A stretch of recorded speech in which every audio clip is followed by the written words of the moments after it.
All right, we're off. So we're finishing up book one this week. Next week, we will tackle the first two chapters in book two. We'll go ahead and start with chapter three. Lewis talks about the reality of the law. So first question I'd ask of you today is, and you'll find this in the very first paragraph on the very first page. And I'm sorry, my study guide has it by paragraphs instead of pages. That's just how detailed this study guide is. So I apologize for that. But in review, what are the two odd things about the human race that C.S. Lewis mentions? There are two odd things. It says first that they were haunted by the idea of a sort of behavior they ought to practice. Mhm. That's The other right. one is that we didn't do what we thought we ought to do. That's correct. Yeah. First one Yeah. is, we're haunted by the notion of some sort of behavior that we ought to practice, the notion of fair play or decency or morality or what you call the law of nature. And the second one is, we don't practice to live up to that. So that's good. And the same paragraph, one may say that the breaking the moral law of right and wrong only points out that people are not perfect. You know, we say it all the time, I'm only human, you know, right? And yet we Yeah. still want to be. And ask why, yeah, right, and Yeah. ask why one would want to do that. Well, how does Lewis respond? I mean, what is it? So he says, okay, so we're only human, but, and we ask why one would want to do things like that. What does Lewis say? He says he's not concerned at the present with blame. Mm. We're not there yet, okay? He says, but rather with trying to find out the truth.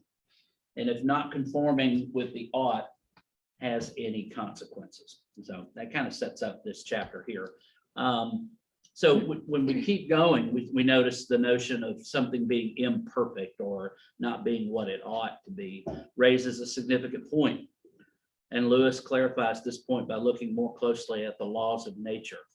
How does he differentiate between the laws of nature as applied to, say, stones or trees and the law of human nature?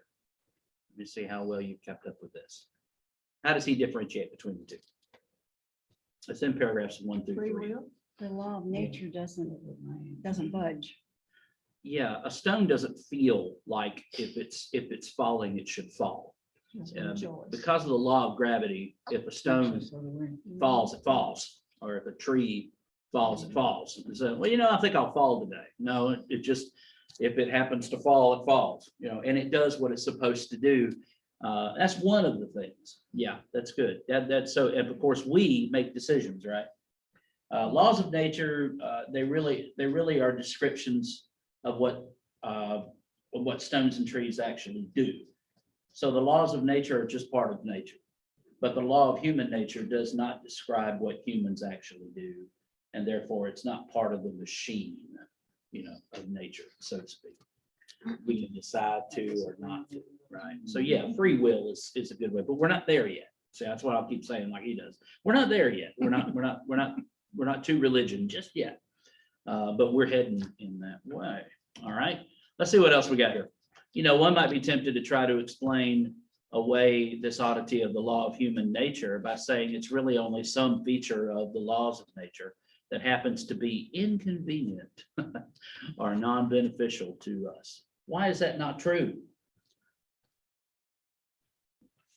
Lewis says that they're equally inconvenient. The two different human acts can be equally inconvenient to oneself while being completely opposite in terms of ought or decent behavior. Yeah. We make a decision on whether what's inconvenient to us is the motivation behind it. If the motivation, we feel like based on our laws or our moral right or wrong, Right. if the motivation is bad, then it's bad. But if the motivation was not bad, then it's not necessarily bad. Right. He uses the one person accidentally tripping you Right. Mhm. and you fall and get hurt. The other Right. person tries to trip you and you don't even fall. Which one do you dislike? You dislike the ones who tried to We trip, tried to trick. not Right. the ones who accidentally. So it's behind the motivations behind what we do. Right. You know, I always, when I was raising my children, I would tell them that we judge ourselves on our motivation. We judge everybody else on what they actually do. Yeah. It's Yeah. There's an true. exception to that, and it's mothers and children. Yeah. The mothers will say, well, he meant to do well. Right. Well, yeah, well, you know, he had, it's a good heart. His heart was in the right place, Right. that kind of thing. Right, yeah, that's good. I like that. Another example that Lewis uses on this is getting a seat on a train. Mhm. Mhm. You know, he talks about getting the seat first versus another man who Mhm. moves his bag and slips into the seat while his back is turned. Both are inconvenient, but only one involves the odd. The dude should not have done that. You know, he should not have stuck it. Okay. All right. The next thing he talks about is, he says others might try to explain away the law of human nature in terms of benefiting society or humanity as a whole. And so we want to look at how does that fall short? And one might ask, why ought I be unselfish? Right? And the answer is for society, right? So that's the first thing. Don't be unselfish, Jan. It basically starts out with for the family, Right. then it extends to for the society. Yeah, But if you leave out the family, you've lost it. yeah, it's true. Then one might ask, why should I care about the family or the society except if it benefits me? Mhm. You know? Because mother will wallop you upside your head. Too, Well, it'll benefit you not to do it. Go ahead, Lloyd. On this particular thing Please, go here, ahead. one of the things too, that this right in here is a bedrock of the foundation of the United States of America. Mhm. The founding fathers believed that if an individual did what was in his own best interest, as long as that was not a detriment to somebody else. Mhm. Make the assumption that it's never a detriment to somebody else. Sure. That if everybody did what was in their own best interest, it would work to the best interest of the nation. That's a good point. Everyone is entitled to life, liberty, and the pursuit of happiness. And as long as that pursuit does not impinge upon the neighbor, then that's one of the bedrocks. Absolutely. And that is very different than what has been in place Mhm. in most of Europe. Yeah. And most of Asia and most of Africa, Yeah. that's true. where the person was supposed to do what was best for the state. Right. Rather than what was best for themselves. That's true. And we said that if you do what's best for yourselves, in the aggregate, it's gonna come out. That is true. Yeah, that was one of the bedrocks that this nation was founded upon. Yep, it sure was. So why should I care about society? The answer is, of course, because you ought to be unselfish. And in logic and debate, this is called a tautology, or simply saying the same thing over without ever giving a reason. That's a tautology. You don't ever give a reason. You just keep saying it, repeating it over and over again. Well, that's not going to work either, Lewis says. That's not quite it. And then the last question for this chapter, call it a thinking cap question. What do the above notions of blaming others for not being perfect, personal beneficence, which we've been talking about, and societal beneficence and familial beneficence as well, what do they have in common relative to the law of human nature? Remember, we're not God just yet. But what do they have in common?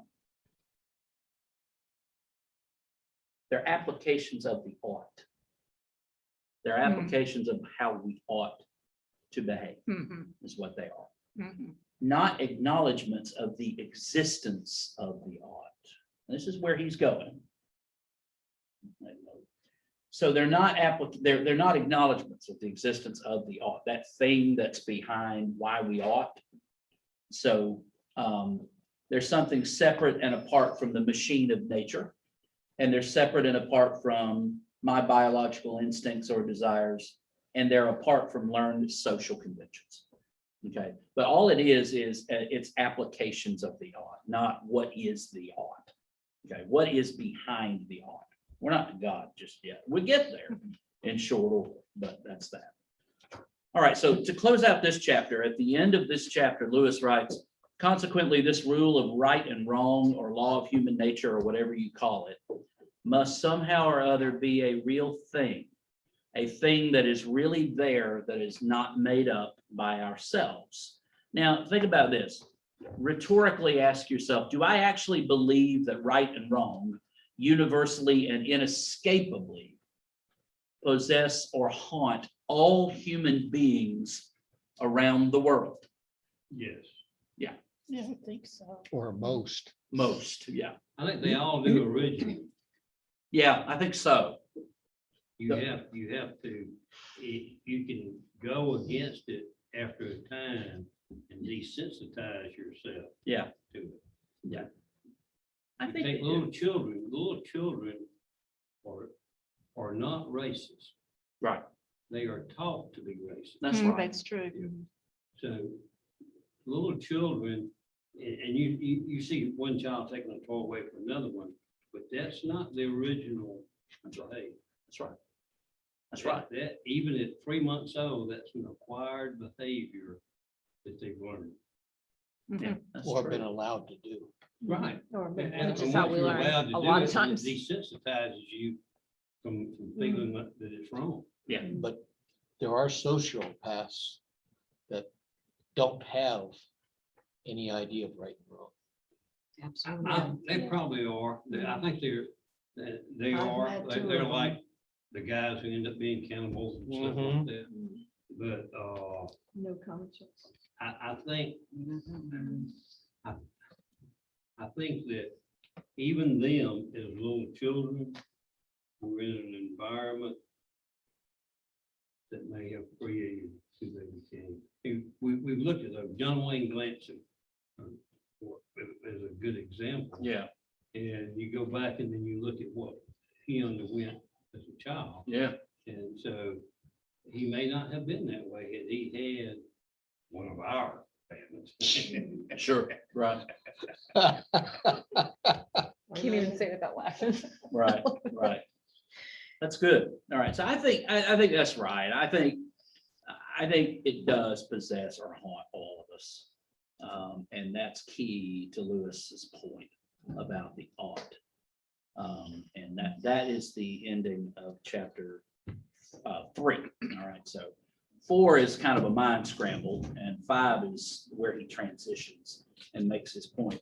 But I get the feeling that I probably should stop at this point because of something going on behind me. Is that an accurate statement? I think so. Let me pause the recording here. All right, so chapter 4. Let me see here. What lies behind the law, and what I want to do here, before we even really get into it, I've got a chart I want to show you guys, so I'm going to share my screen. Here. This will help a little bit. Okay. Lewis talked about the materialist and the religious view. And then at the end of the chapter in the note, he mentioned, because he didn't want the chapter to be any longer than it was, he mentioned the life force view. And so I thought it would be good for us at the beginning here to just kind of go through these. The materialist view is nothing is behind the universe. Matter and space just happen to exist and have always existed. Matter behaves in certain fixed ways, which by some fluke, or, and he used the word chance, happen to produce us, creatures who think.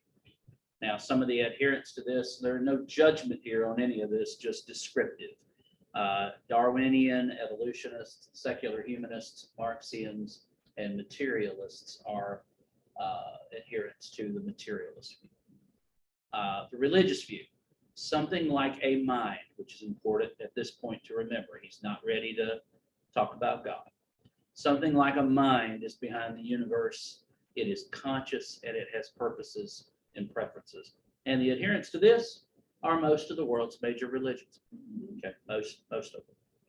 And the one that he mentioned at the end, the life force view, says it's some. This is the Star Wars. Star view, Wars, I yeah. suppose. Yeah. Yeah, well, I'll try not to be offended. Some kind of force is behind the universe. But if it is without purposes and preferences, it is only, there's that word again, chance. If it has purposes, then it is like a mind. So he says this really, this middle view is, it's not, he says it's either one or the other. It's either materialist or religious. This kind of in between is not possible. This view has all the thrills of the religious view, but none of the costs. In other words, none of the sin. You don't have to worry about confessing or any of that. In other words, he says it's merely wishful thinking. He says creative evolutionists, emergent evolutionists, Henry Bergson and George Bernard Shaw belong in the life force view. So I wanted to lay that out for you. It's sort Just of what we called in the sixties, New Age. New Age, yeah, yeah, New Age, yeah, yeah, Which New is Age thinking, already yeah. around for all. And remember, he's writing he's speaking and writing in the 40s during World War II. So keep that in mind. So, because somebody made the joke that if Lewis had been alive past 1963, he died the day after John F. Kennedy died. And on the day that he died, Doctor Who premiered in England. But it said one of C.S. Lewis's best known quotes about music is all music praises God, whether it's intended to or not. And somebody said it's a good thing he died in 1963, because if he'd have heard the music after that, he might have changed. I'd like to say one other thing too, talking about Yeah, go ahead. him dying. Yeah. At that point in time, in chapter 3, Mhm. on page 23 of the Mhm. book I've got, where he talks about the bottom paragraph of somebody betraying their country, that the other side uses them, Mhm. they consider them human vermin. Mhm.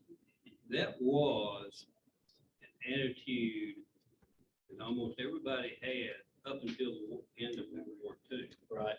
Because most of the countries who fought each other and had traders back and forth, Right. had basically the same kind of government.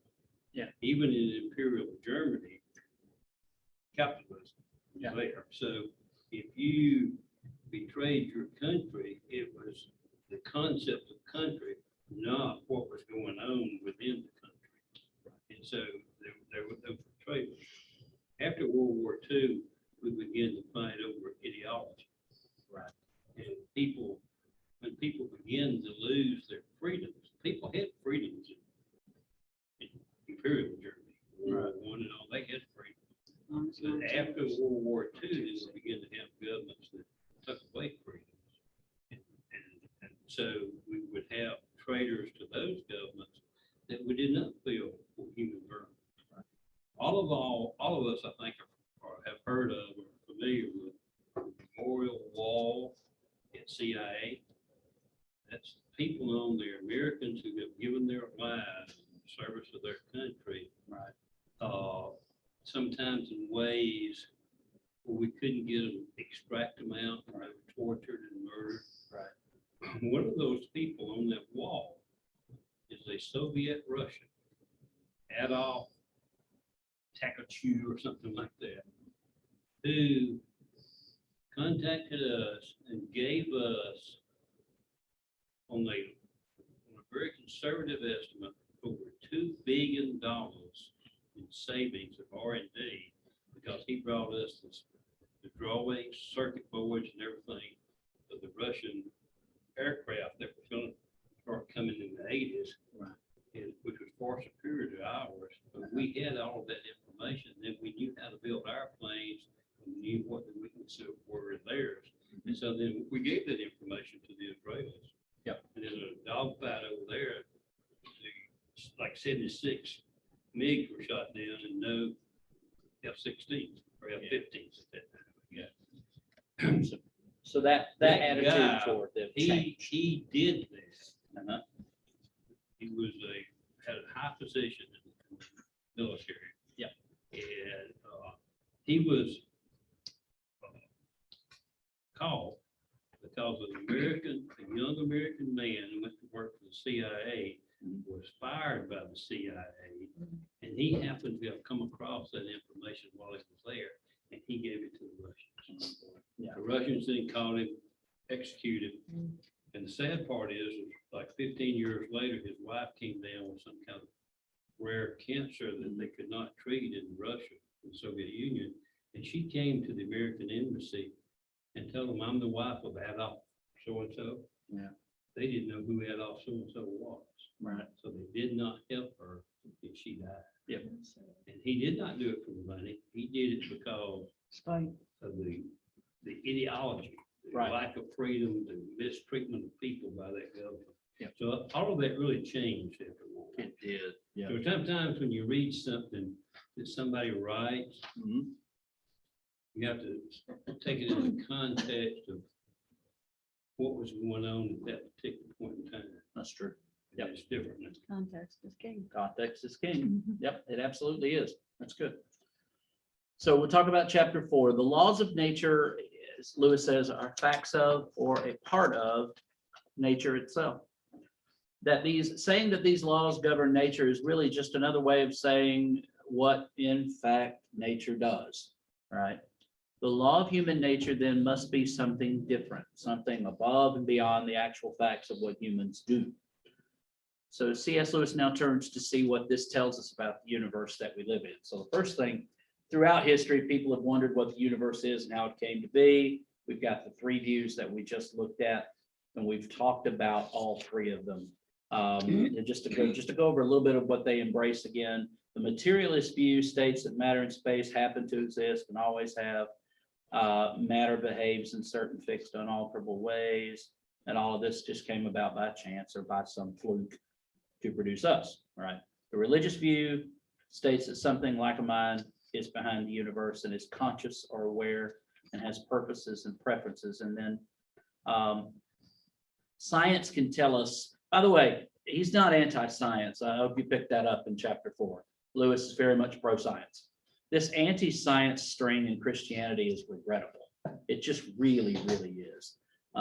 There's a don't trust science, and that is not new. That has been present in the church for millennia, and it's unfortunate. Now, when we're talking about, human knowledge, some modern views say that human knowledge has progressed from the theological, we're done with that, to the philosophical and then to the scientific.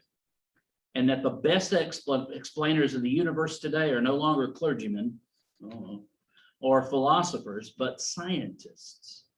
So what exactly can scientists tell us? Well, they can tell us what they learn from external observations of the facts of nature or from the results of their experiments. Everybody remembers what was the method that we did? Scientific method. Yeah, there you go. There's a hypothesis. You make a hypothesis. You say, okay, this fluid, when I mix it with this, is going to be this, and you can test that, right? You can test your hypothesis.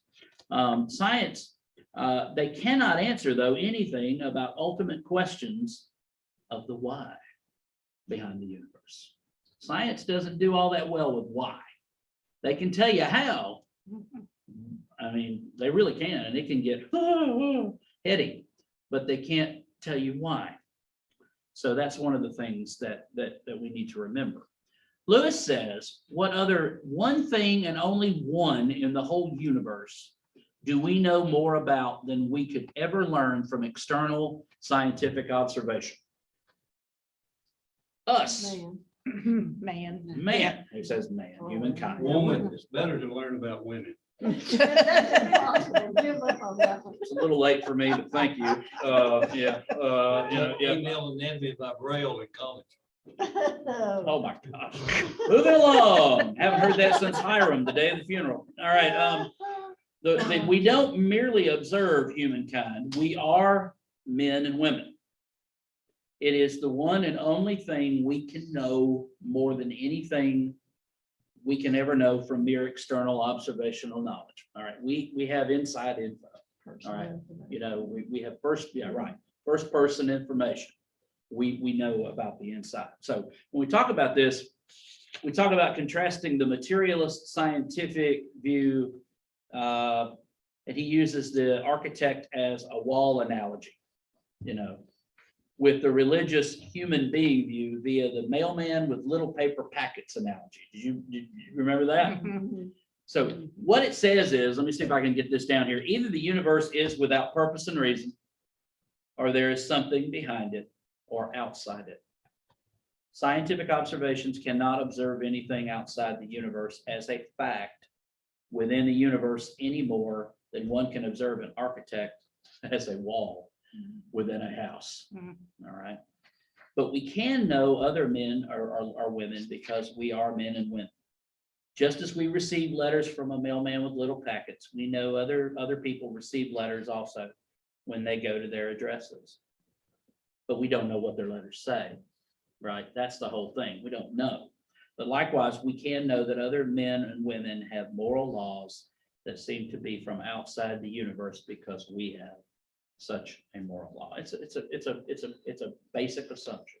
All right. And then the final thing for this chapter is the third view. And he didn't mention this, by the way, during the radio broadcast. Just to kind of go over it again, it's a life force philosophy or creative evolution or emergent evolution. It says some kind of forces behind or outside the universe, but if the force is without purpose or presence, then it's the material. And if it does have preferences, then it is like a mind, which is the religious view, with all the thrills, but none of the consequences. So that kind of wraps up 4. You got anything else we want to chat about as far as chapter 4 goes? I know y'all just cannot wait for him to start talking about God. He's about to. Okay, Go ahead. I have written over the number 4. Yeah. What of love? We're not there yet. No, we are there. We're not there yet. Sorry. Not in we the book. are- Excuse me. We're not there. I'm talking about the basic love a mother feels for her baby. We're not there yet. We're just talking about a cause right now. He's coming. Well, it's the basic love that a mother dog has for her puppies, and it's the basic love, et cetera, et cetera. And wolf packs are developed around the relatives. And I'm going, this goes more basic than man. Okay, I'm done. That's a good subject to get on. Humans are the only animal that know where babies come from. Yeah, right. That's true. Next. That's true. Y'all do not know where babies come from. They know when the babies come from the mother dog. They don't know how babies are made. Maybe the Oh, okay. We're the That works. only animal that knows how babies are made. That's right. At least, As We're far as we also, know. that's As right. far as we know. At least we we're think that. also the only animal that understands relatives. No, No, that. wolf packs understand relatives. They don't understand uncles. Yes, they do. They have uncles. They also have cousins, Oh. and Did any horses of that do in the chapter same. 4? Okay, I on didn't- to chapter I didn't whatever. read any of that. But I understand that buzzards understand what to do with the deer dead on the side of the road. Anything dead on the Yeah, road. anything dead on the side. Yeah, Okay. yeah. Oh, I was just gonna say, I guess that's the director's cut. Yeah, that's in the director's cut. Right, right. We've yet to produce that. Yeah, we're still working on that. All right. So chapter 5. All right. We have cause to be uneasy. Amen. That's what he says. So the law of human nature is like someone or something trying to send us letters from outside of the material universe. Sounds like a trick or religion wrapped up in philosophy and logic. And if it only turns out to be religion, that, the word is that has been tried and you can't turn the clock back. Lewis replies with 3 points. Look at paragraph 2 in chapter 5. What is his first point about putting the clock back? If the clock is wrong, You put the clock back. like the other day, I had a power blink. I had a power blink at the house. And then this one here, when she was preparing a yummy dinner, tried to set the clock on the stove, but she set it wrong. So I had to, you can turn it back. That's his point. If a clock You is can wait wrong, 12 hours. You it'll be can right turn again. a It'll be clock right back, twice but a you day. can't turn time back. he says sometimes The only way to, well, that was what he said. He didn't say you could turn time back. He says, can you turn a clock back? Yes, you can. Yeah. Sometimes the only way to progress forward, if you've made a wrong turn, is to go back. Mhm. Are we talking about time? We're talking about a clock. Okay. Okay, we're just talking about a clock. There we go. Putting the clock back. So that's first. But regarding his second point, religious jaw is what he says, which is religious talk. He says, we are not getting our knowledge from churches or Bibles. We're not there yet. But rather just from our own steam is what he says. And what he means there is our experience and our reason. Okay. And then the first bit of evidence is the universe around us. Now, Paul says the same thing. Now, I'm going to go a little bit of Bible here. Instructor's prerogative. Paul says, no one is without excuse. Look around. He gets into it a little bit. He says, look around at the world. Clearly, there's something behind it. Clearly, there is an ought, there is a creator, a mind, as Lewis would say, that has created it. Which is artistically beautiful, he says, but what does he also say?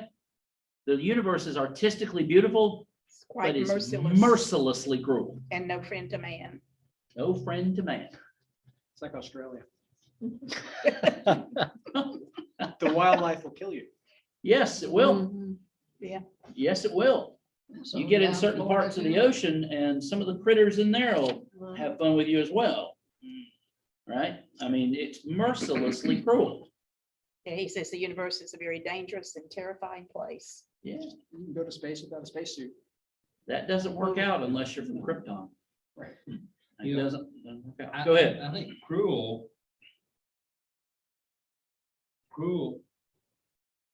is a word that I don't really think is appropriate, because I agree. cruel has a judgment kind of thing Yep. to it. Nature, the world, the universe is what the universe, it doesn't care. It It follows the doesn't laws. care It is about neither man. fair nor It's unfair. like It just being on is. the ocean's not out there to drown you. Doesn't matter, you may drown, you may not, but the ocean's not intended to drown you. If you're sailing on a boat, it's not intended for you to capsize and drown. So it's not cruel, it just is. There's no odds. It follows the laws of nature. I mean, not human nature, but nature. It does So what it does. And it is what it strictly. is. So the first bit of evidence, thank you for that, is the universe, which is artistically beautiful but merciless. How about that? Yeah, that Right, works. yeah. The second bit is the ought within us, which won't indulge us, but it's as hard as nails. And it's there. He says that. Those are the two bits of evidence that we have available at this point. We don't have anything else, but just at this point, that's what we have. We have the universe and we have the ought within us. Now, what can we expect if the universe is not governed by an absolute goodness? You'll find that in paragraph 3. This is a short chapter. That too was a very long paragraph.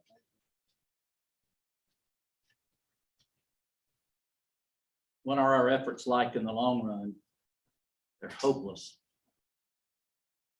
It's a bit like playing Russian roulette. But are we here to control the universe? Well, with the evidence that you have right now, without going forward into God, what do you think? I think even with God, we are not here to control the I universe. agree. I agree. If there isn't absolute goodness behind the law of human nature, see what he's adding? He's got the law of human nature, but he's adding absolute goodness. If it's not there, then it won't bother about or disapprove of human greed, exploitation, or anything else. It doesn't matter. You human beings can do what you want to do. Just don't bother us, the gods, so to speak. Yeah, they don't care. Just don't. There's a story, one of the oldest stories. The human beings made too much noise. It's one of the flood epics. The human beings made too much noise, disturbed the gods. And so, flood. It's one of the flood epics in the ancient Near Eastern world. They were just bothering the gods. And so they said, quiet, and sent the flood. It's a little bit different than the story we have in our Bible, isn't it? Rose has had enough, she's gone. But so that's that one. And then I've just got two more for you. What can we expect? Let's turn that question on its head. What can we expect if the universe is governed by an absolute goodness? What can we expect?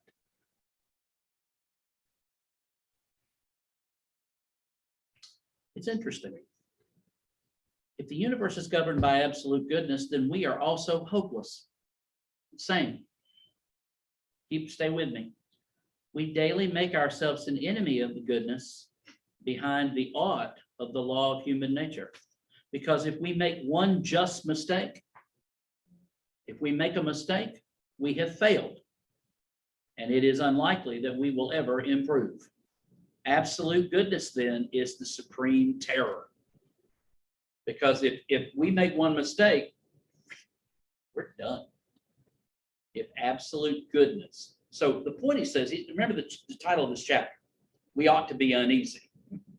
Because if absolute goodness rules this, and there's no way for us to be saved from that, we make one mistake, we're done. So it'd be an environment with no mercy. Mhm. That God would have, right at this point, whatever it is that's beyond us is ultimately good, and we are not. And so what we have is this chasm between us and God. But I'm gonna go ahead and start using God. All right. So, but that's where he's going. So the final thing here, and there's a roundabout manner that he explains why he's doing this here to get to his real subject. This is what he says. He chose this way around to get to his real subject because without first facing the facts, Christianity makes no sense. Only when you know you are in violation of the law and the power behind the law does Christianity begin to speak.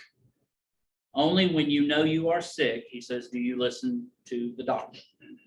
In the long run, Christianity is a thing of unspeakable joy, but it starts off in dismay. Agree? Disagree? And this says God is the only comfort, but he's also a supreme terror. That's right. Go ahead. I think in a way that may be an explanation of in the first and second century and third century. Yeah. Christianity spread like wildfire. It sure did. People who believed did not have to read about it. They did not have to have seen the things that happened. When they heard, they believed, even before there was a Bible. Yeah. And what's happened now, they obviously felt some way different than most of the world feels today. And because to them, all they had to do was hear. And so they may have had a better understanding of universe, the total goodness of God's creation, and us not being totally good. But here was a way that we were reconciled with that. And we don't seem to have that today. We don't.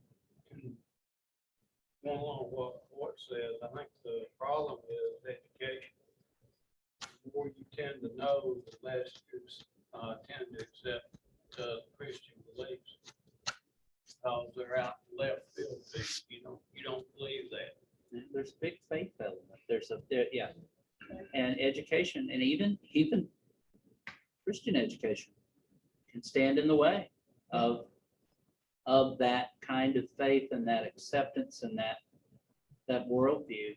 Yeah, it's a difficult time, but there was something absolutely on fire in the hearts and lives of Christians who lived mostly under persecution in those first 3 centuries until the 4th century and Constantine and the turning of Christianity into the state religion of the Roman Empire. The church, it was just explosive. And most of the conversions after Constantine were at the point of the sword. Yeah, yeah. You had to convert, Either convert or, convert or die. Yeah. You know, you believe, say you believe, or we'll kill you. and it just turned it just became the opposite. The persecution was for those that did believe in the first 3 centuries, and then it became persecution for those who did not. Reinforced by the Grand Inquisition. Yeah, right. And the church got in on that big time, unfortunately. All right, well, that's it for this week. Next week, chapters 1 and 2 of book 2, we're gonna start talking about God. I know you've been waiting, I'm so going back to wolf so packs. chapters 1 and 2, I don't know if there's gonna be any wolf packs. You're gonna have to go to NC State for that.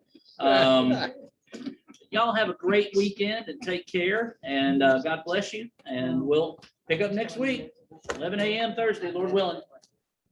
Bye to myself, because no one else is on the call. Bye, son. Bye, son.